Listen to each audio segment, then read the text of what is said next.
Ladies and gentlemen, welcome to the Tim Dillon Show. We are here again for your viewing and listening pleasure. The shirt I'm wearing today, 9/11 A Closer Look, Tim J. Dillon, brought to me by three gentlemen, forget their names, at the Stress Factory Comedy Club in New Jersey. I appreciate that. This is, of course, a callback to the joke I said that this is the class that I would teach if I was a teacher. And three gentlemen bring it up to me. They gave it to me. It's a little small, but that's all right. I'm on day 5 of keto. We're turning over a new leaf. And a little small, but I wear it on the show to thank those gentlemen. They came up to me and go, "You could sell them, just give us half." Gross. Gross. Just give someone. So what do you, everybody's Gary V? Relax. Be happy I enjoyed it and it was a nice thing. What are we going into business together? I don't know the fuck you are. Yeah, sell it, man. Just give us half. What are you, nuts? Oh, yeah, get on the team. Fill out a W-9. We'll just salary everybody. Let's put you on a salary. You could come up with some more ideas. Thanks for all the work you put into the shirt. Giving you half for what? You think I can't do that? I hope they sue me in intellectual property court. We've sold 75,000 of these. I'm a trillionaire. I'm not selling 9/11 shirts, buddy. Calm down. I do appreciate it and I like it. Thank you. The fires are finally starting to calm down now. The fire department in Los Angeles, clearly an incompetent group of lazy people that cannot do anything, has finally, by accident, somehow made some progress with these fires. Okay? How about going to work? We had breakfast the other day. I see one of these lugs just with a fire truck on a suburban street standing there. And I said, "I'm sorry, what? Are there not things for you to be doing at this particular moment?" I think the firefighters are starting the fires to try to get relevant because they're jealous that everybody's talking about cops. So the firemen are now lighting shit up so they can get some goddamn attention. Okay? Pretty childish. Bobcat fire spreads to 60,555 acres while still threatening Mount Wilson and the San Gabriel Mountain communities. Several areas in the Angeles National Forest remain under evacuation orders as containment of the blaze increased to 15%. So they've increased, they're 15% more successful at containing the fire than they were. Well, hey, good job. Maybe we'll get to 17%. What's going on over there? It's not hard. It's fire and water. Put it in a hose and put it out. What are you doing? Standing and looking at it?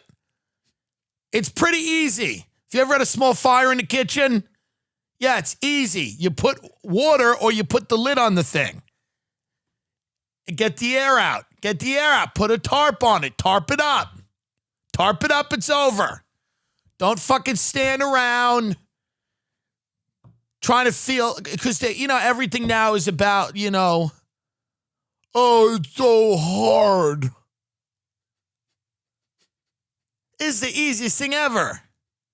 There's a fire. What puts it out? Water. We know that. This isn't coronavirus where we're searching for a vaccine.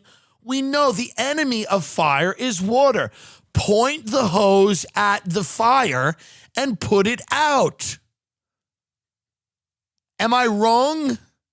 Truly, am I wrong here? If I'm wrong, tell me. I don't think you are. I don't think I'm wrong either. We got a bunch of degenerates running around not putting out the fires. Put the water on the fire. Do it from a helicopter or do it from a hose. What happens on the show, see, I started this as kind of a bit, but as I'm going into it, I do think I'm almost right. As I'm leaning into this more, I kind of believe that I'm not all wrong here. But the wind is blowing the fire. Then point the hose where the wind's blowing. How about making all of it wet so that it can't catch fire? Just start soaking shit. Get some super soakers. Remember those when you were a kid? You could do super soaker. You could have fun. Have fun with it. Go out in the forest with the super soakers. It's fun. It's fun and productive. It's fun and nobody dies. Have a water gun fight. It's fun. And you make progress with the fire. I mean, these things are going on for weeks. What are these slugs doing? I'm genuinely curious. Go up in the helicopter, spray the hose from above it. I'm confused. Does anyone out there understand what's happening? It can only be that these firefighters are enjoying this because they're sick fucks.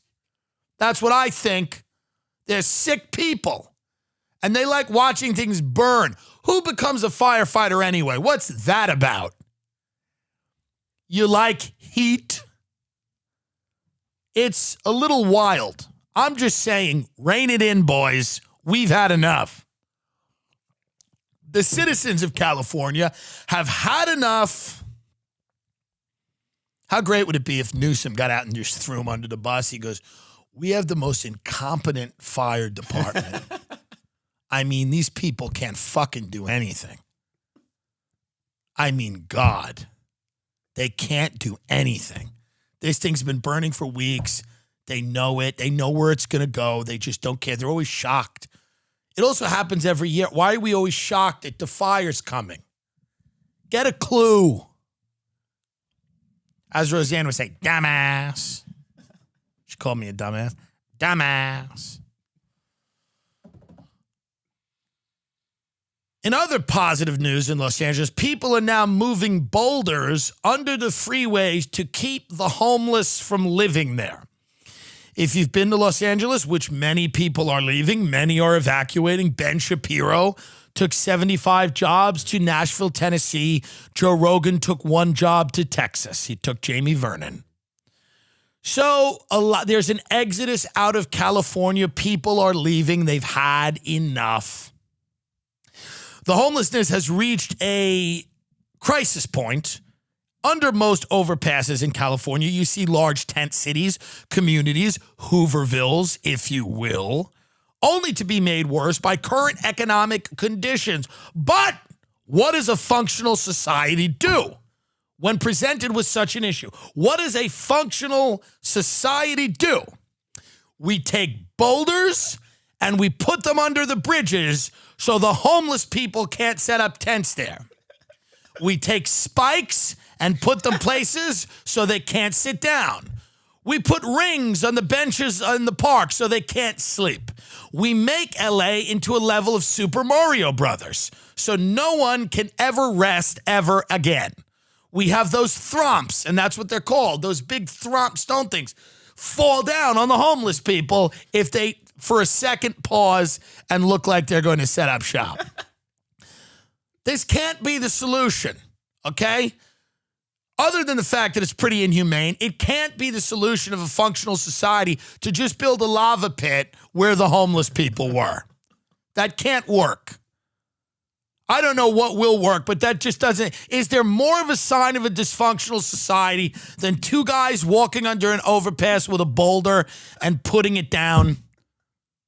Could there be any sign that just turn the lights on the way out, this place is fucking done, than 2 schmucks walking around with large rocks? How creepy is that? So you drive into the underpass. Now there's no homeless people. There's just rocks. There's boulders everywhere.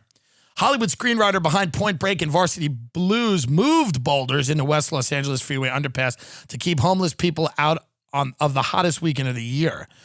Interesting. A Hollywood screenwriter helped arrange to have 60 boulders lined up on a pedestrian sidewalk in Los Angeles to keep homeless people from setting up tents in the shaded area on a day when temperatures reached 111 degrees. So I imagine people are not too happy with this gentleman, right? People are probably angry about that. LA is a pretty liberal place. LA screenwriter sets up large spikes to discourage homeless people from sitting in said area. It is out of control. I think it's nuts that a homeless person can set up a tent outside of your house. They're maybe mentally unstable. They're a drug addict. They could be a pedophile. They're hanging out. You got kids. You don't want somebody like that that could be potentially dangerous. And I think it's weird that the cops won't break that up. I agree with that. But I think the solution must be bigger than just rigging an obstacle course around Los Angeles that homeless people have to now go through. You know? Hollywood Screenwriter has put up hurdles so that homeless people have to learn how to jump in order to get, I mean, we need some investments in mental health care. We need housing. And look at how much housing is going to be for homeless people. This is crazy. What the fuck are they doing? They say LA's homeless housing now costs more than some luxury condos, $746,000 per unit. And I don't know why it costs so much. I imagine because of regulations and I don't know, but $746,000 per unit for a homeless person. I mean, that seems a little high. Prop HHH tax dollars were intended to facilitate development of up to 10,000 units of housing for LA's homeless. 4 years later, only 228 units have been built. Good job. What are you guys in league with the fire department? The cost per unit to the taxpayers keeps rising, and construction on some projects is behind. We have a crisis on our streets. Last year, we had 1,000 people who died on our streets, so this is a question of life and death, Galperin told the I-Team, which is the news team. Yeah. Galperin says the rising cost of building housing for the homeless is due partly to the red tape involved in getting projects approved. There should be no red tape getting projects approved. How safe do these motherfucking things have to be? Right. It's safer than under an underpass. What is this, $1 million listing? Get the fucking boxes up, put the beds in them, and we're done here. What is some lunatic walking around going, my concern is the finishes, because a lot of my clients really want, high-end finishes, granite, marble. What are the acoustics on the wood? It's very important. We don't want the rooms to be too loud. Put the bed on the floor, move on. Heat, air conditioning, that's it. Running water. God's name is taking so fucking long. Here's the problem. What happens is, and I get this, people don't want these low-income, low-cost homeless housing in their areas. That's what it is, and that's probably part of the reason it takes a while for these things to get approved. We just have to convince the homeless that LA's over. They got to get out of here. They can be homeless anywhere now. They don't need to be here. Do you understand? They can do their jobs from anywhere. It's hot. People here are stingy. They're not giving. There's not a ton of tourists to get over on. True. Maybe think about New Orleans or another place. Let's redirect the homeless and try to give them the idea that they can go somewhere else and have a better chance of duping tourists, better climate, more open spaces. There's so many places to go in this country if you're homeless. And we should have a campaign for this. We should come out, LA should say, we want to remind the homeless that we love having you here. And we've loved having you here. But this is a big, wide open country with so much space. That's why people say to me, Tim, you're so negative about America. No, I'm not. I understand the great things about this country. One of them being that there are so many places to go if you're homeless. That is such a positive that's never talked about. We always talk about the other great things about our country, like our healthcare or education systems. But we never discuss how great it is to be homeless here. The absolute freedom, the utter joy of being homeless in a town with a high influx of tourists. Many of them will give you things you don't even have to have a weapon, just look threatening. And they will call, many of them are drunk, and you could push them down on the way back to their hotel and grab something from them. So what is all the negativity about America? Things are actually pretty good. So we need to just have that campaign. If you are homeless in LA, if you're unfortunate enough to be homeless in LA, I don't understand the homelessness crisis in LA because they say, how many people we got on the street now? In LA County, it's like 60,000. 60,000 in LA County. You know what my problem with that is? It should be a lot more. Most people I know should be homeless here. I have a conversation with someone. The first thing I do here is, how do you have a home? How do you have a car? I'm shocked that half of the city is not homeless. I mean, it's a city without any talent. Right. Truly, the dearth of talent here is mind-boggling. And yet people have figured out a way. I don't know what they do. They get a job working for some rich person fingering their cat while they're on vacation, and somehow they live in their back house. But the way I see it, nobody should have a fucking home here. Apple sucks. Raycon is the move. Get the Raycon earbuds. They're much better. When you lose your Apple earbuds, when you go in there, they're going to fucking bang you out for a lot of money. Raycon is much cheaper. It works just as well, if not better. I'm telling you. 6 hours of playtime, seamless Bluetooth pairing, more bass, more compact design, a noise-isolating fit. Raycon earbuds are stylish and discreet. No dangling wires or stems. The company was founded by Ray J, and everybody loves it. Snoop Dogg, Mike Tyson, everybody. Melissa Etheridge. They're all obsessed with Raycon products. Give them a try. Raycon has a 45-day free return policy, so you can make sure that they're the pair of wireless earbuds for you. If you want to support the show and you need earbuds, they're great, by the way. Raycon earbuds, here's what you do. You buy them, you keep them in a drawer. If you ever, or you can switch to them and use them, which is great. But the way I really like to play it is if you buy them, you keep them in a drawer, and if your Apple earbuds, if there's ever a problem with them, you don't have insurance, you lose them, you just go right to the Raycon. It's super easy. Or what I do, this is what I do. You have two sets of earbuds. You have one that you never leaves your house, which could be maybe your Apple or whatever, and then you buy a Raycon, you put them in your car, you travel with them or whatever. I think you need two sets of earbuds. You know, one could get dirty, this, that, and the other thing. You know, it's very important that you pay the fuck attention to what I'm saying right now, because I swear to Christ, if you fuck this up, I'll come there and I'll kill you personally. Okay? Because you don't deserve to live on this planet. Do you understand that you don't deserve to live if you don't buy the Raycon earbud? Do you realize how stupid you look?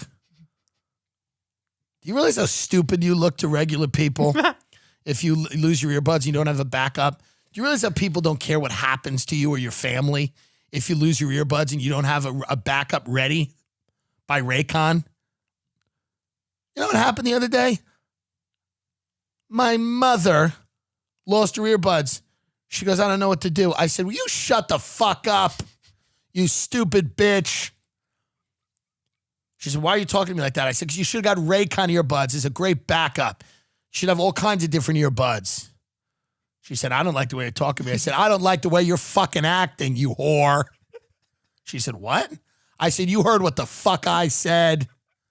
She said, you're getting this mad about earbuds? I said, yes. Because it's important that you wake the fuck up for once in your fucking life. BuyRaycon.com/Tim. That's BuyRaycon.com/Tim for a special 15% discount on Raycon wireless earbuds. Make sure to check it out now while the deal's running. Ladies and gentlemen, mental health is a big deal right now. Everybody is nuts that's out there. They're all bonkers. They're all batshit crazy. You need to get help. And it's during the time of COVID. You can't see a therapist. It's a whole problem. I'm telling you right now, there is a solution. It's BetterHelp. Better, H-E-L-P. BetterHelp. H-E-L-P. Is there something interfering with your happiness or preventing you from achieving your goals? Okay, BetterHelp will assess your needs and match you with your own licensed professional therapist. You can start communicating in under 48 hours. It's not a crisis line. It's not self-help. It's a professional counseling done securely online. Don't like your counselor? You can change it anytime. There is a broad range of expertise available which may not be locally available in many areas. Depending on where you live, the service is available for clients worldwide. BetterHelp is committed to facilitating great therapeutic matches. So if they make it easy and free to change counselors if you need to. It's more affordable than traditional offline counseling, and financial aid is available. BetterHelp wants you to start living a happier life today. I've said this many, many times. It is important to get your mental health in order. It is so essential if you want to succeed, develop a positive relationship, be a better husband, mother, father, sister, brother, lover, whatever you want to do out there. A human trafficker, whatever business you're in, you got to be mentally together, okay? It's the easiest way to ensure you're not going to make it is if you're not together mentally, okay? So BetterHelp wants you to start living a happier life today. Visit their website and read their testimonials that are posted daily. Visit BetterHelp.com, that's better, H-E-L-P, and join the over 1 million people taking charge of their mental health with the help of an experienced professional. In fact, so many people have been using BetterHelp that they're recruiting additional counselors. Special offer, get 10% off your first month at BetterHelp.com, Tim D. BetterHelp.com, Tim D. Use the service, use my promo code, tell me what you think, DM me on Instagram or Twitter or whatever. Not Twitter, I don't follow you, but Instagram, and I will read your testimonial on the show. If you enjoyed BetterHelp, or if you don't like it, let me know. We want to recommend products that you guys like. So, me and Ray did that thing where we called the BetterHelp ad on the Patreon episode, I think. So there's that. And then there's also this. So go to betterhelp.com/TimD. betterhelp.com/TimD. Thank you. Airbnb is really disrupting real estate. And I know a lot about real estate. I just did a little fake business. Now, you know that I do this. A lot of the audience don't know that I do. I do fake business. I call up realtors all day when I'm bored, and I pretend I'm a realtor and that my client is very interested in their property, and I ask them lots of questions about their property. I just did it with a commercial property on Palm Canyon Drive. I said, hey, this is Tim. I have a client of investor that's really interested in the property. What are we looking at per square foot, and what are some of the local restrictions we should know about? And, these whole things, they go into this whole thing. They go, well, they don't want a coffee shop in there because Starbucks, there's a competing business clause, so Starbucks doesn't want a coffee shop. This is how the corporate takeover of America is, by the way, because when Starbucks moves into an area, they go, yeah, we don't want some independent coffee shop opening. Not all areas, but a lot of them. We don't need somebody slinging lattes for less than we are. So the guy goes, well, there's a Sprint store, so we can't do a competing business, blah, blah, blah. And we talked about it. There's a lot of parking behind. I said, thank you. I said, I have an investor, but he's very concerned about, the competing business clause and everything like that. And I was on the phone with this guy for about 10 minutes. And he said to me, oh, Tim, that's cruel. Their time has value. No, it doesn't. And I will continue to do fake business because I like doing fake business. It's one of my favorite things to do. I like to call people and I like to lie about who I am and what I do. And then I like to see how they conduct business because on their end, they're conducting real business. I'm conducting fake business. Now, never the two shall meet. We've gotten to the point where one of my clients who doesn't exist was almost going to put an offer on a house. This was last week. I've been on the phone with this realtor for like 45 minutes, 3 times in a row. I've had to block her finally. She doesn't know what happened. Sometimes I have to block the people because fake business gets very intense. Fake business, people start drawing up contracts. I mean, she was calling appraisers. She was going to have inspections done. I was representing a very motivated overseas client. Now, sadly, that client died of coronavirus before we could go see the property. That's not my fault. And I tried to explain that to her, but she was kind of confused and started saying, oh, this, blah, blah, blah. Are you real? Is this real? Cops, FBI, whatever, blah, blah, blah, blocked. I'm helping train these professionals. Do you understand? Yes or yes? By calling them, people need practice. So this schmuck over there on Palm Canyon, I did use my real name, by the way. Like, this is Tim Dillon. And sometimes I make up a firm name. Sometimes I use a real firm name. Sometimes I just say, this is Tim Dillon with Futures. He goes, what? And I go, Futures Investment? And he goes, okay. You just go, okay. I go, yeah, all right. I go, yeah, you got a commercial listing on Palm Canyon on the corner. I'm wondering what we're looking at price per square foot. What's the parking in the area like? What's the competing business clause? Any local restrictions we should know about? I have a team of investors that are looking to expand into this area. Many of them, sometimes it's a franchise, sometimes not. But I'm just, it's an investment group. They're very interested. They love the visibility of the location. Oh, he goes, it's a great location. So they love the visibility of the location. And see, right there, we're beginning to do fake business. Because then he goes to his wife and he goes, hey, I just got a call from a guy that may be interested in this. And then he tells his secretary, and then he tells his partner. So I'm in, and I'll give him a follow-up call later tonight. I'll have 10 more bullet point questions before I bring my investors. And I do this. Now, a lot of people, I was explaining to someone at dinner that I do this, and he goes, it's horrible. I said, why? doing fake business.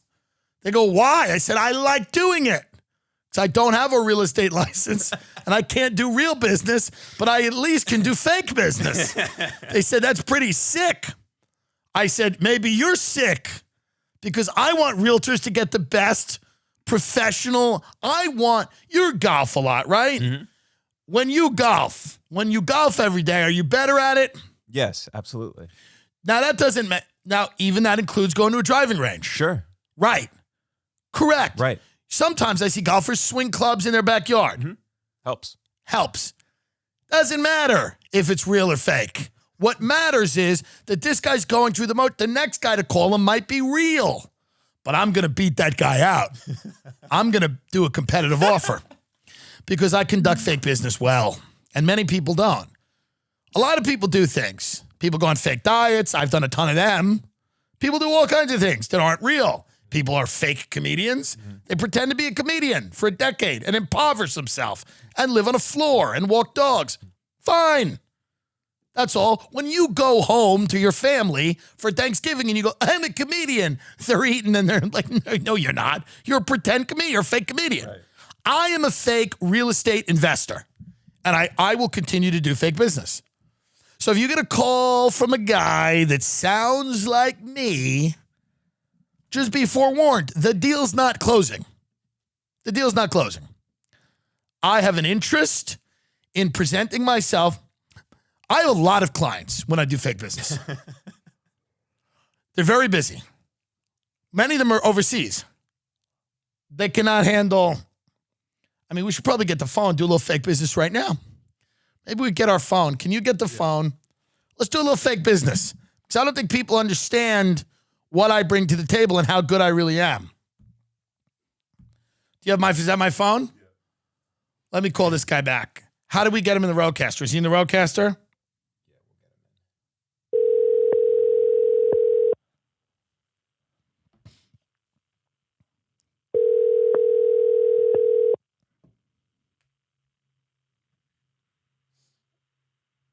Hello?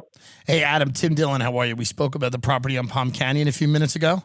Yeah, hey, Tim. How's it going? Good, buddy. How are you? I wanted to know if there's a list of the competing clause. My client's asking me if there's a list of businesses, whether it's Starbucks, Sprint, things like that, that we could kind of figure out what the restrictions are, just so I could kind of email that to them because he wants to show it to his investors, if that's possible. Also, is there a way they can get out to see the property maybe later in the week? Yeah. I live about 4 minutes from it, so not too difficult. I will just go to the center right now and send you a quick list of all of the businesses that are in there already. I would appreciate that. Let me ask you a question too. How long has this property been on the market? I haven't looked it up yet.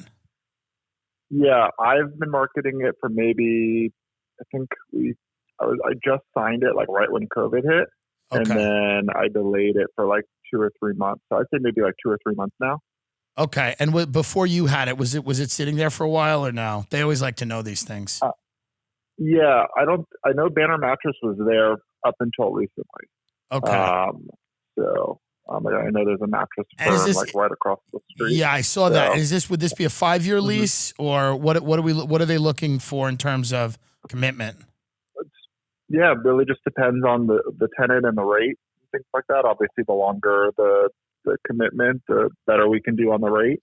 I think they're open right now. Okay, and I imagine they're minimum 5 years. And I imagine they're open to some form of negotiation given the climate. Of course. Okay. Well, I appreciate that. We're here to do deals. Yeah, me too. But I mean, me too. It's a little wild out there, you know. Are you guys mainly commercial? Or you do any residential? I do a bit of both. Okay, good. Yeah, you got to be kind of a generalist out here. So. I agree. Yeah, a lot of people are starting to get interested in this area, and I think it's because LA's had a lot of problems, and a lot of my clients. I do business primarily in Los Angeles, and a lot of people are starting to look at this area, and a lot of them are excited about maybe jumping into something here. Because the high season, I imagine it's January through June. January through April is our high season. Right. But pretty much like right now, like September through April, so we kind of have like a shoulder mid-season, Right. which is September through December. Right. And then January through April just crushes, and then Coachella is obviously in Stagecoach are in April, and that kind of, and we have Memorial Day weekend, July 4th, even during the summer, we do pretty well. Of course, I appreciate that. Well, listen, I have you guys. I have your website. I'm going to shoot you an email, just again introducing myself, and then if you could just get me a list of some of those competing business clauses, just so I can show it to them, and hopefully they'll get out to see it sometime next week. They're super interested. One of them lives out here in Rancho, and they pass it all the time. So they had me just kind of reach out to you and see what was going on. But they're pretty motivated. And again, I think it's all about, how restrictive those clauses are. Yeah, I think they're going to be pretty flexible. So I'll shoot you the businesses. Yes. And we'll see if we can do something, okay? I appreciate it, Adam. Thanks a lot for your time. All right, thank you. So it's fake business, and I'm doing it well. I'm doing it well. Let's be honest. I'm doing it well. I'm protecting the interests of my clients. Am I not? Am I not protecting the interests of my clients when I conduct fake business? My fake clients are important and they need to be protected. I want them to have the maximum amount of freedom in any given situation. You understand? Start doing fake business. It'll change your life. I'm telling you that right now. Start doing it. No one can start. You don't need a license. You just need a phone and a computer, and you can start doing fake business. Set up a fake email address. I have one. Start doing fake business right now. It's the gateway to real business. Are you bored? Are you sitting around at home? You don't know what to do? Build a fake empire of whatever business you choose. You don't need any type of license to do this. You can just call people and be the person you've always been meant to be. I think I have always meant to be sort of a rainmaker, putting together deals, guy with a six-pack and a huge cock, fucking people of every gender, doesn't matter, maybe connected to intelligence, maybe not, power broker type of guy. And that's what now, of course, I'm not that. I'm negotiating commercial real estate mattress transactions in Rancho Mirage. It doesn't always, fake business doesn't always work out the way you want it to. I want it to be fake CIA. I can't do that. But I'm a fake realtor in the fucking desert. Even your fake life will not be as great. You see? Even in my pretend life, I'm just a shitty realtor looking to sniff out a buck. But I know who I am. I know who I am in my real life and my fake life, and that's what's the most important thing. Set the expectations for your fake business high but reasonable. This is my advice to you. Gary Vaynerchuk tells you to start a real business. Oh, I say no. I say start a fake one. Start a pretend business. You can do everything that you will do in a real business. There's much less risk. Sure, these people get upset after a while, after you've called them 17 or 18 times. You have to make up stories about what happened to your investor, why he didn't show up to the showing, you were in the hospital. It's easy to do.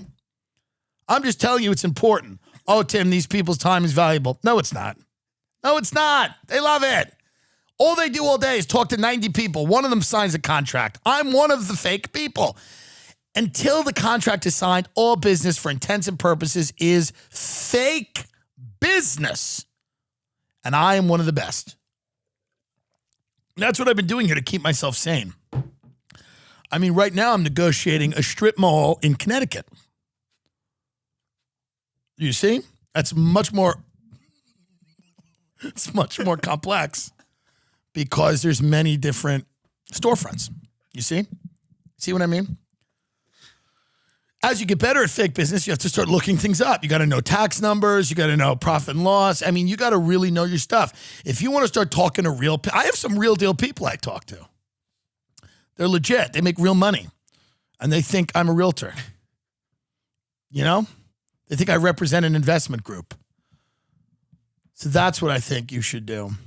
If I had to choose how you spend your time, it would be that. Lucy Nicotine is a company founded by Caltech scientists and former smokers looking for a better and cleaner nicotine alternative. Finally, tobacco alternatives that don't suck.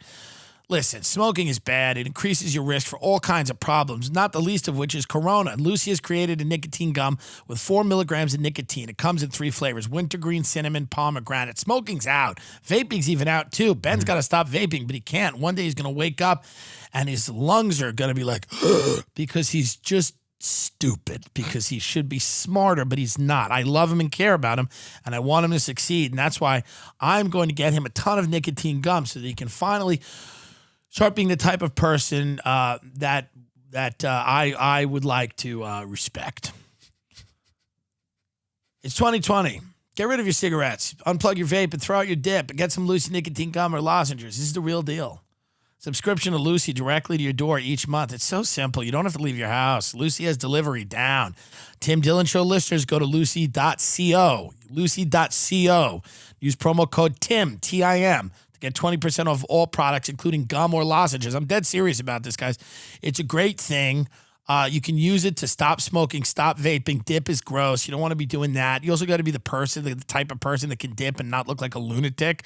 Ray Kump never was. He'd walk around with Vanilla Skull. Like, there's Vanilla Skull. Dipping and spitting in a fucking Poland Spring bottle. It was a mess. You don't want to be that person, okay? I'm telling you right now, Lucy is really great. Everybody likes it. Everybody loves it. So if you're a smoker out there, lucy.co. If you are a smoker, lucy.co. Promo code TIM, 20% off. Do it. Also, I have to give this disclaimer. The product contains nicotine, which is derived from tobacco. Nicotine is an addictive chemical, but it's a lot better than smoking because then you don't get the tar and all the carcinogens and all those cancer-causing agents. So, sure. Go and get lucy.co. Use promo code TIM. If you like my show, you want to support it, this is a great way to do it. If you don't smoke, start smoking, get addicted, and then quit using Lucy. It's easy to start smoking, and I'll tell you how. Thank you. Ridge Wallet, yum. Every day I wake up and I have a leather wallet and I hate myself and my family and friends. And then I got a titanium wallet, minimal front pocket, and it was designed to streamline what I carry every day. And I put a ridge, it'd be great if it's a country song like, I put a ridge in my pocket, it's my new wallet, and I went down to the lake. And I said, how do I live in a country where all the news is fake? I took my titanium wallet and I said, metal feels good. Not as good as a gun. I love guns.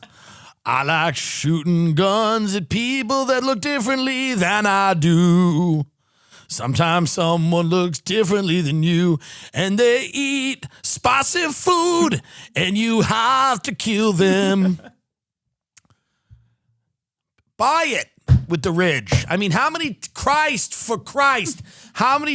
do I have to tell you to buy this fucking wallet? I've been talking about this for 2 years. It is a small metal wallet. You can easily sanitize it. You put it in between your hands. You fucking sanitize it with the sanitizer. It goes right back in your pocket. Nobody knows you have it. So when shit really hits the fan and people are robbing you and everything, they're not going to know you have the fucking Ridge. It's so easy. It's so simple. Everybody in the fucking world has one but you dumb fuck. How ignorant are you, you ignorant piece of shit? Sitting there with a leather fucking wallet. How many fucking calves were skinned for that? How many animals die for your convenience every day, you cruel fuck? It comes in titanium, carbon fiber, aluminum, and over a dozen different styles and colors. Get 10% off today. Free worldwide shipping and returns. Ridge.com/Tim.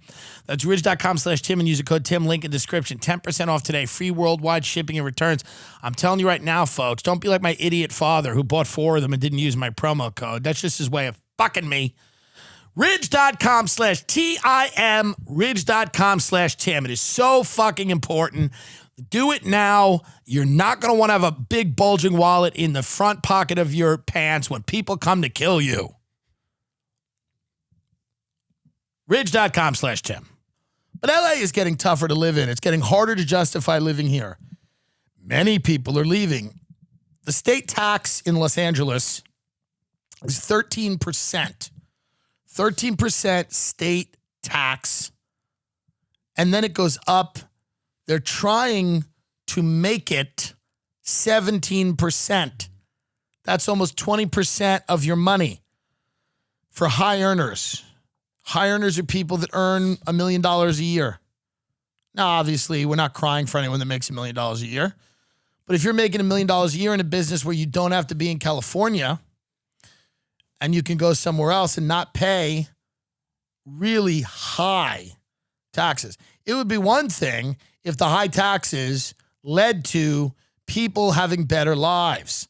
That's what interested many people about Bernie Sanders. He was from outside of the system. He was going to come in. We were all going to pay higher taxes, but people were going to be able to start getting health care and coverage.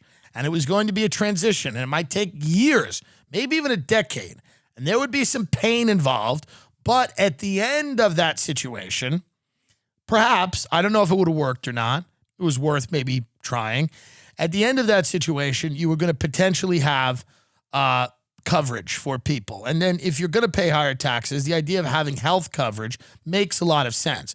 To just pay higher taxes so that we can continue to build drones to bomb kids playing soccer in Pakistan doesn't make any sense to me. Okay? These pretend wars. And by the way, what do you think the government's doing out there? Fake business. Doing a lot of fake wars that we don't need to fucking fight, and we're paying for it. If these taxes went to something that was actually verifiable, maybe people would be more into it. I don't know where we're going to end up. I don't know. Ben is from Texas. He's ready to go back there. He's ready to go back, get baptized again, start speaking in tongues. He'll do it. He'll do it. They put him right in the lake. He wants to go down there and stare at the sun, go into the woods, see the devil, fight him. Maybe lose, but show up for the fight. He remembers that. It's how he grew up, and he might go back to that. I might put him right back in a cult. I might start a megachurch. Yes, I would be a great megachurch pastor. Yes. Great tent preacher. Sweaty, a tent. I could be so good at that. He is never forgotten about you, but you have forgotten about him. He has never forgotten. You say that over and over again. Yeah. Whip him up into a frenzy. This thing, by the way, so Airbnb, here's the way I want to talk about Airbnb right now, because Airbnb is very interesting. And then we're going to talk about that satanic house on Airbnb, because I think that's very funny. Somebody went to an Airbnb and said, I think I'm about to be sacrificed. So they left. A lot of long-term rentals on Airbnb right now are really fairly priced, especially in big cities like New York or LA. And I learned this from James Altucher, the guy who wrote that New York is Dead article, who is a part owner, investor in the stand-up New York Mossad scam. That is a comedy club in New York City, which is a front to send weapons to the IDF, which is fine. But let's call things what they are. And James Altucher said people are getting great deals, long-term Airbnbs. You don't have to. There's no broker fee. There's no credit. There's no bullshit. It's no risk for the people renting out because you pay up front, and your credit is your reviews on Airbnb. So that's probably what I'll do for the next 6 months to a year until I find out where I want to live or where I'm going to go. I'll just hop around to different Airbnbs. Obviously, if you have a family, that's harder. But it is much easier now to do 2 or 3 month rentals in Airbnbs. You could hop around from area to area to see which one you really like. They're all furnished. You look at the reviews, they're well reviewed. If you're well reviewed and you're not going in and trashing people's homes, you don't have to deal with realtors, brokers, broker fees, credit, financial documents, any of that shit. You don't have to show up with tax returns. There's no approval process. It's so simple. This is the perfect way to do it. It really is. Now, the problem is you got to come up with the money up front. But if you could do something within your budget and you have a couple of months of rent saved, boom, just like that, you're in. It's not a big deal. But that is really interesting what is happening. And you look at all these realtors, you're like, well, what are all these realtors going to fucking do? What are all these real estate, agents going to do that primarily cater to the rental market?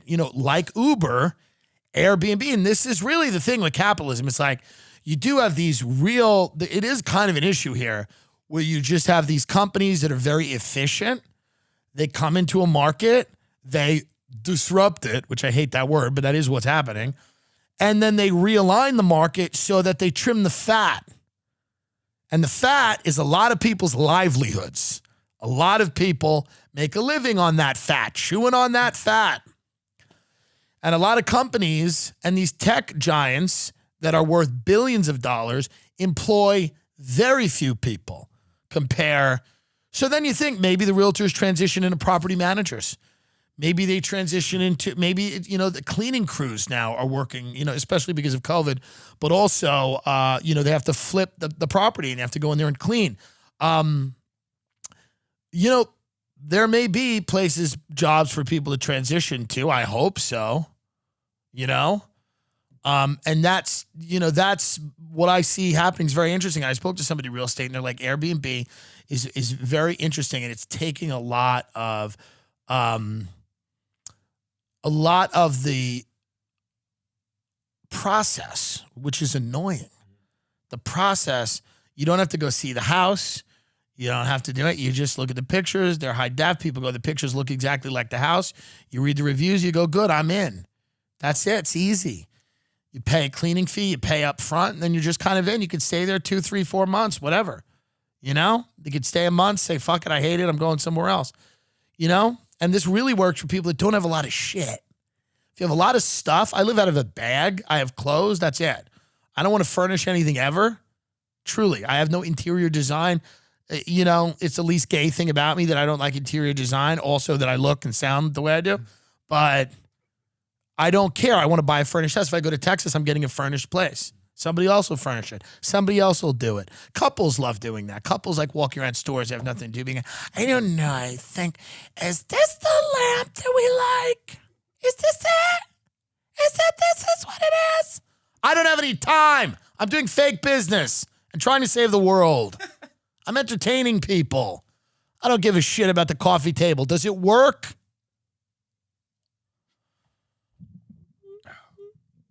But Airbnb is very interesting. So this guy, Frederick Joseph, who is he, by the way, this guy, Frederick Joseph? Let's see who he is. I like him. Author of The Black Friend, Forbes, under 30, marketer, founder, former national surrogate for Elizabeth Warren and Bernie Sanders. Fair enough. Okay. I like this guy because I like when people invite you into their private lives to make a public point. Yeah. I like this.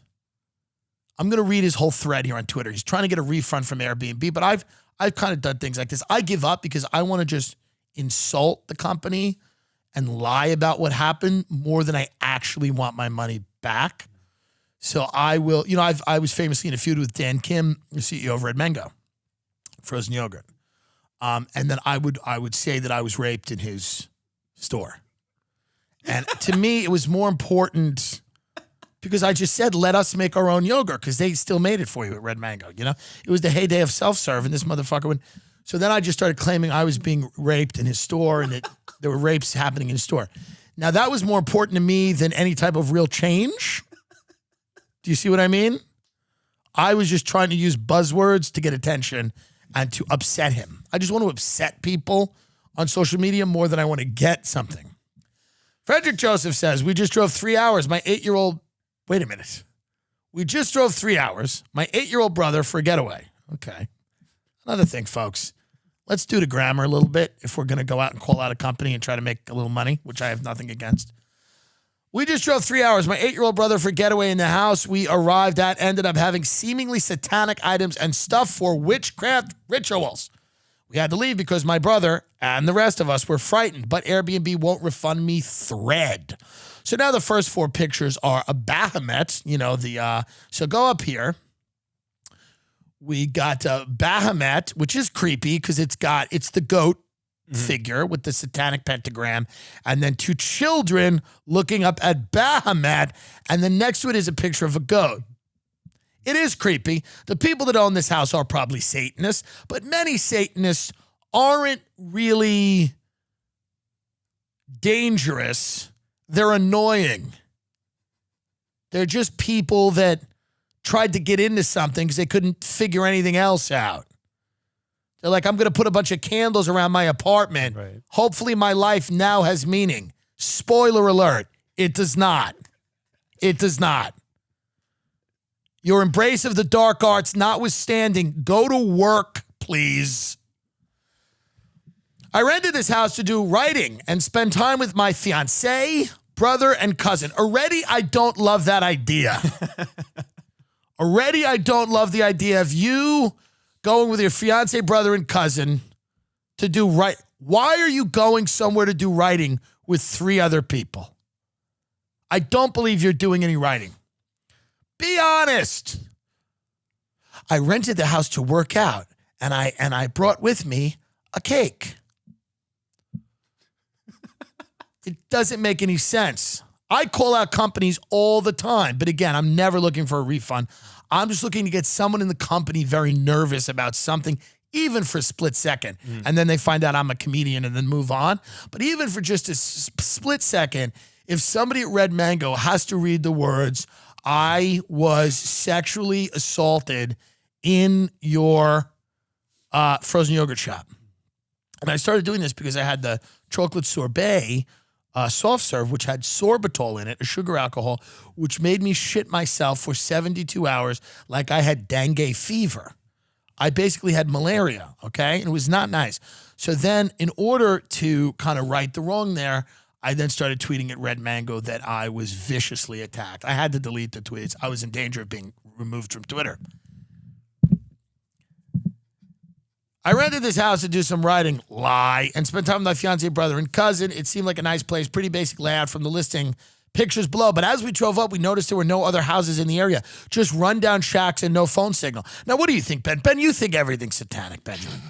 Every time we see a gnarled branch of a tree, Ben thinks it's a scene out of True Detective because he's always looking for Satan. That's what he's always looking for, Satan. He just wants someone to care about him, even if that person's trying to kill him. Ben just wants somebody other than his lovely wife. He just wants somebody out there to notice him besides me, and he thinks that person will be the Dark Lord. What a lofty ideal. You think Satan's trying to find you so you can go golf? Does this seem weird to you that there was nowhere else up there? No, this is just people trying to be edgy, right? I think so, but let's go on. We're not done with this yet, okay? Okay.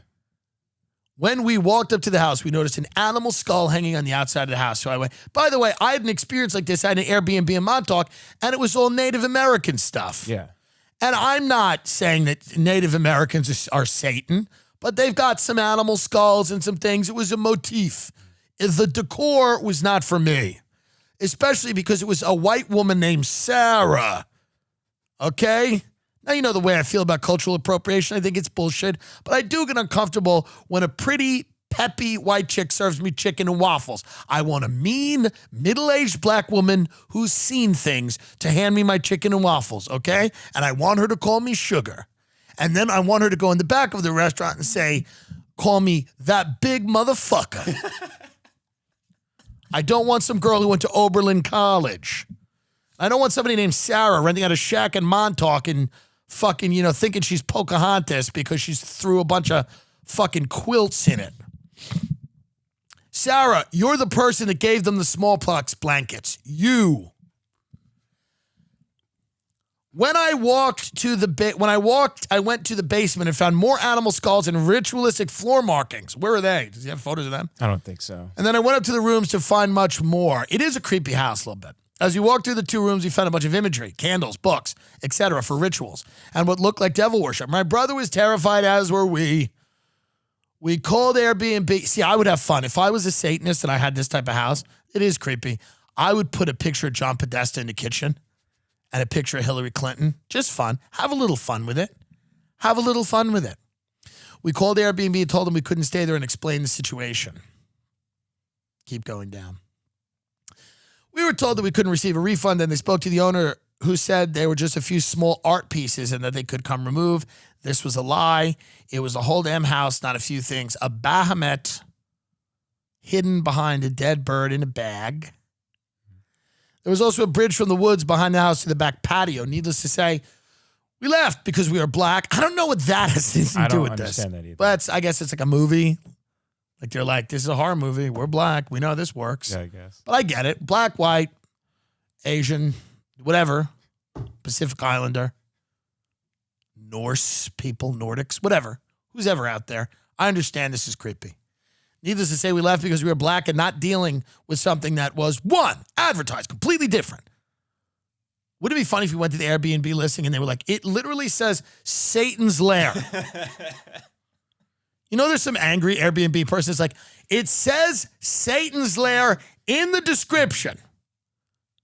It says for losers who couldn't finish a screenplay that now have an interest in fucking Satanism, weird German philosophers, and the dark arts. Looks like a scene from Hereditary. Made the entire family feel unsafe. All of that to say, this isn't how guests should be treated. I use Airbnb frequently, and there are many reasons in this situation which should warrant a refund, especially our safety, mental, emotional health. So a lot of people, we closed that out, but there's a lot of people on Twitter that are now like, hey, fuckface, crosses make me feel uncomfortable. Yeah, I saw that. I go to Airbnb all the time. There's lots of religious artifacts that make me feel uncomfortable. Why should you get a refund? I walk in a house, I see Buddhas. I see all kinds of statues that are not in line with my religion. I don't know which side I come down on this. I think it's a little creepy. And then people are like, welcome to the country. It's like, that's not it. That's not the take, dummy. City guy doesn't understand the country. It's a creepy house. We would have stayed in it. Yes. We would have stayed. I would not have asked for a refund. You know, I'd fill that house with a bunch of people to make the Satanists scared. Stand-up comedians. Desperate, sad comics. You think human sacrifice is scary? If you ever seen somebody over 40 do a TikTok, that ain't good either. That ain't nice either. But I would have stayed there. I don't think I would have asked for a refund. I don't believe in that black magic where I don't think you can get me. Baby, I'm protected. I'm protected, the light of the Lord. I will redecorate that house in MAGA. Fuck, they'll come back to that Airbnb. They'll come back to that Airbnb. Guess who's on the porch? That looks like Tim Dillon and Candace Owens. And we're singing that Martina McBride song, Independent, let freedom ring. Let the white dove sing. Let the whole world know that today, Oscar's got an AK, it's a day of reckoning. What if I just replaced all the Bahamites with pictures of Oscar in a MAGA hat? Stop being a puss about everything. So Satanists own a house, they might have sacrificed a few people out. Who cares? I'm glad they're in the country. Whatever. Mind your beeswax. My friend Josh's Jewish mother used to say that all the time. Mind your beeswax. She also said once I was eating French toast, it was disgusting. She goes, have you ever had such Jewish cooking? It's like, this is horrible. Eileen, this is horrific. It's very, very bad. The challah is not sufficiently submerged in... That's the thing about keto, and I've been on it for a few days, and the mental clarity I have is good. And, you know, Ben is still eating sugar because he's weak, and weak people constantly, you know, go back to what makes them comfortable. But I have no problem journeying out and really holding myself accountable and kind of running my body like a machine. I run this like a machine, not the machine, of course, that's Bert. But it is interesting. And you think of carbs like it's a little, you kind of look at carbs you never ate, you never cared about, and they seem like enticing and alluring. What's your favorite breakfast carbohydrate?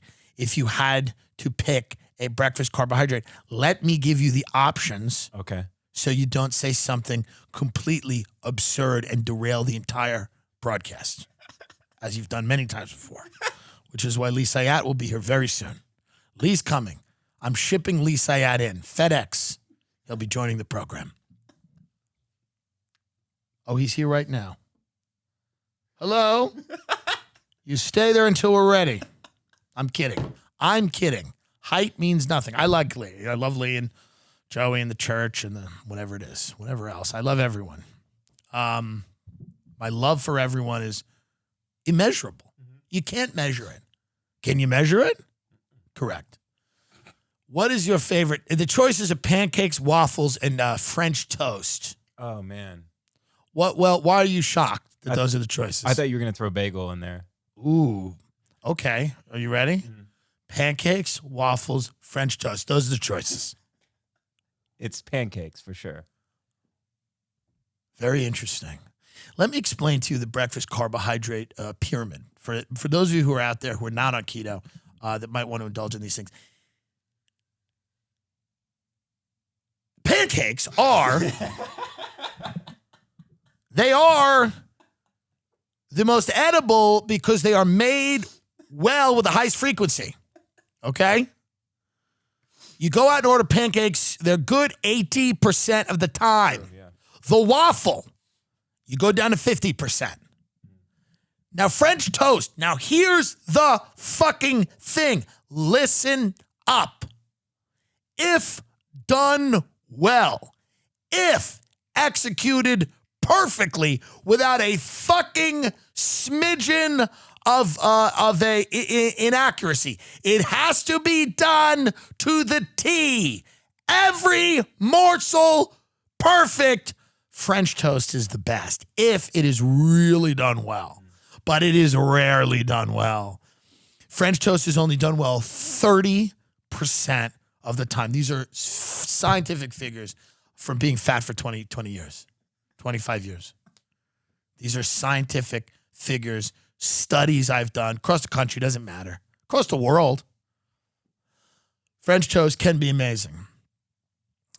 The best type of French toast, really, is there's all kinds of breads you can use for French toast, but really good is just that white trash Wonder Bread type of French toast. Yeah.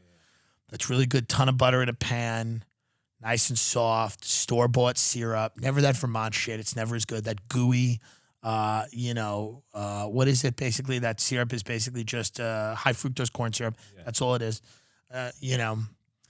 And that's really good. But if you have truly transcendent French toast, I'm talking about little orange rind, little orange zest, little Tahitian vanilla. Like there's a few things that can be done to French toast that make it elevates French toast. Pancakes are amazing. Respect. Love a waffle. Love a Belgian waffle. Soft, fat Belgian waffle in America. Not the hard shit they gnaw on in Brussels. Fuck you. Oh, it's the Liege waffle. You shut the fuck up. We know you love Hitler.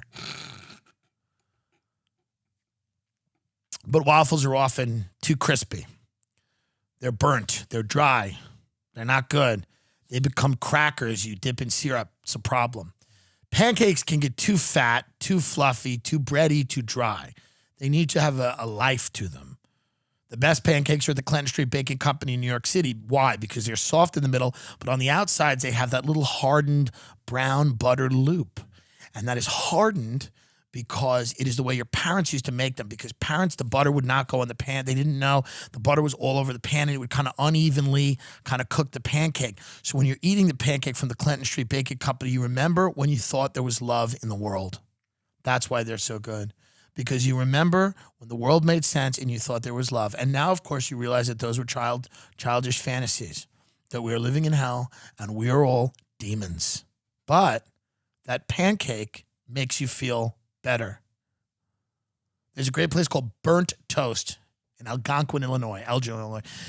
They make a phenomenal French toast. Get Burnt Toast up right now. Let's give Burnt Toast a little free fucking, advertising. My friend, we dropped his hooker girlfriend back off there. She's not a hooker. She was a stripper. She was kind of a hooker. It doesn't matter. She's in jail. We call her Blagojevich.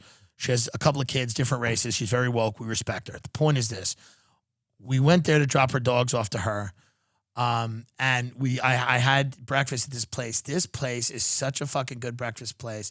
They have Grand Marnier French toast there. And let me tell you right now, it'll change your fucking life. Where is it? What's going on? I don't love these new pictures. What's happening? I got French toast sticks here. No, I don't like that at all.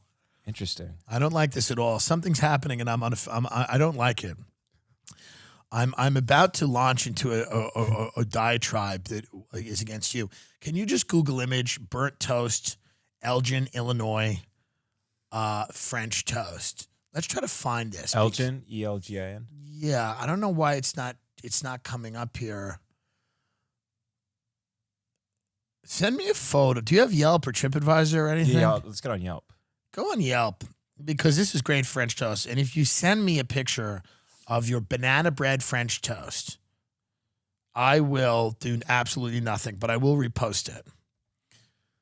If you're in that area, this is if you really want to get some killer French toast out there and you're in Chicago. If you're in Chicago, you want to get some good French toast here, we're going to show you how that works. It's a really good breakfast place. My friend Ryan loved it. He's in rehab now. And so we could just find, let's just keep scrolling down. Let's try to find the French toast. I don't know why this is such a fucking problem. So here, go to the left. Go to the left a little bit. Okay. Go down. Okay. To the right. This one? Yeah. So this is kind of there. I think the regular French toast, and it's got the banana stuff on it. This doesn't look good, and it's not photographed well. This is kind of not. I don't know what. See, it's Grand Marnier French toast, comes with bananas and walnuts on top. So the Grand Marnier French toast is really good. It is good. This doesn't look good. Get this out of here. X out of all of this shit. I'm sick of trying to help places that don't know how to market. Do you know how much work I put into fake business? You know how many fucking... I wonder how many people are going to be mad at me for just calling random people. Probably no one. Who cares? Doesn't matter. What else is going on? We are on the road. Let's get the dates up and let's figure out where we're going to be. Come see us live. It's a lot of fun. Fort Worth, Hyenas Comedy Club, Friday, September 25th. Also, 2 shows there. Dallas, all sold out, but we've added another show. So get tickets to that. 2 shows Saturday. We got a Sunday show in Dallas. Nashville is selling out. We're adding a show in Nashville. Salt Lake City, adding a show. Phoenix, buy those tickets. We don't have to add yet. Tampa, adding a show. Okay, so Nashville and Tampa, we are adding shows. Phoenix, there are tickets still available. Nashville and Tampa, we've added a show. You can get tickets now. Dallas shows added. You can get tickets now. West Palm Beach, October 22nd to the 24th. Lot of fun. Please show up and have jobs, unlike those Instagram influencers I perform for. Thank you to Hila Klein. What's her name? Hila. Hila? Yeah. She was the best audience member of them all, and she laughed and she understood language. Some of those ladies in the crowd, the whole thing, they were like this. They didn't understand. I think if there's not a phone like this, they don't know they're alive. It's got to be a phone like this. If you hold it near them, it's like a magnet. It's like, but other than that, they're down for the count. But thank you to the H3 lady for being a very responsive audience member. She was a lot of fun. But again, we're gonna be out all these places. We're gonna be doing some fun shit, and then we're kind of shutting down for the holidays. And we're gonna do some stuff in early November too, Denver potentially, some other places. But then we're shutting down for the rest of November, and then probably also for December. And we're gonna go back out on the road sometime next year. We're going to be picking some different markets. We're going to have some overseas stuff, hopefully. Spoke to a doctor today about COVID. He's like, listen, it's not political. It should have never been political. He goes, we've had 10 deaths from the regular flu in the Coachella Valley this year. So he said, listen, man, he goes, I know you don't like wearing the masks, but he goes, it does help. He goes, it does help. And he goes, we're getting better at treating this over the last 60 days. He did say that the vaccines that are coming out, the 3 big ones, Pfizer, AstraZeneca, and somebody else, I forget, Moderna, those 3, Moderna, Pfizer, and AstraZeneca, which are the 3 vaccine candidates. He goes, they're very safe, but they may not be effective. He goes, when you have a vaccine, the most important thing is that it is safe, because effective doesn't really matter. If it doesn't work, it doesn't work. You can get another one. But what you don't want is any adverse health effects. And he goes, he's going to read a little bit more before he gives it to himself and his children. But he did say they've gotten a lot better at treating COVID. But he did say that they don't know what's going to happen if you have COVID and the regular flu and blah, blah, blah. I mean, the reality is The problem has become, this is such a political football for both sides that we've lost. You just go talk to a doctor. Talk to a person with a lab coat on that has a medical degree, because you can be like, yeah, it's real. It fucks people up. This is what it is. You got to, distance and whatever. But also, it's not the end of the world. And, we will, he says we're probably 6 months from being kind of really out of it. We have to go through the winter. So, like, it's hopeful. It's also like, wouldn't it be great if he said, if I said, what do you think the deal is with coronavirus? He said, lock the door. What? He goes, there is no coronavirus. This is a military operation because there is a satanic pedophile cabal led by Tom Hanks. We have released this disease ourselves because the one that Hillary Clinton was going to release was going to be a lot worse. That would have killed everybody. But this is not that bad. And we're releasing it so that we can have a total shutdown of the American electrical grid and the internet, which will allow an army of people that Donald Trump has personally selected to go and serve 120,000 subpoenas, because even though these are satanic pedophile cannibals, we need to subpoena them. We have to indict them. We have to do this the right way. Even though they are dark arts magicians that are murdering children, we have to do it the right way. And this is why Donald Trump is in office, to do this. So that's what the coronavirus is. So you don't really have to wear a mask or do any of the distancing, but just prepare yourself for the 3 days of darkness and for the arrests of everyone in the political system, the media, and Hollywood. Now you can unlock the door. And I just look at him and I go, wow. And he goes, also, you have adult eczema.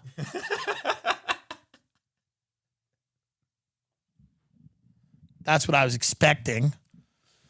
But he actually had a pretty reasonable explanation that involved data and numbers. Boring. But that is what is out there. So you got to be careful. But we're doing, all of these shows are safe to the degree that they can be. They're socially distanced. You got to take responsibility. I'm going to be out there. I'm masking up on the plane, wearing some bullshit face shield or whatever I have to do. And then once we get in the club, we will be funny, and then we'll all leave. We're not going to do meet and greets. We're not going to hug. It's just you move on, and that's going to be the solution.